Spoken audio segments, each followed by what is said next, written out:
I want to talk to you a little bit about this project that you've been working on. Calypso's been working on it for what, 3 years now? Yeah, a little over 3 years now. And it is truly global. I mean, you have client sites in the US and Italy. Yeah, so I think to emphasize the global piece of this program, there's roughly 250 client participants that are pretty close and actively engaged with this. And those people are sprinkled all over the globe. I mean, they're in Asia Pacific, quite a big group in North America, Europe, and Latin America. We're truly working with people on a global scale. So how have you shifted from being a entirely global project, flying everywhere, to working from home?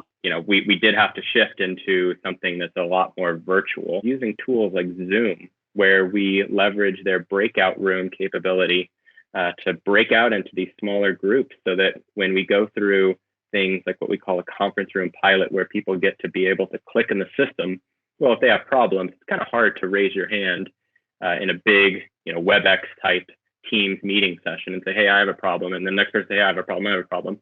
So we're able to break out into these smaller rooms. And I think the feedback from that was incredibly helpful for us to continue the design. And in fact, we have not changed any of our deadlines or any of our scope due to this change. How are you staying flexible as you're working remotely? One of the workshops that we actually have coming up as an example, ideally was going to be held kind of on a global scale in San Francisco, and we were going to fly people in from Frankfurt, Germany. Myself and the client counterpart over in Europe are going to run the workshop here, where another process consultant on this project is going to take, along with the client counterpart there in North America, and run a parallel session there so that we can actually accomplish this design session in both regions and still meet our timeline. What are some future adaptations you're going to make to continue delivering this project remotely? Even after this global pandemic has gone away and things go back to normal, which who knows when that's going to be, the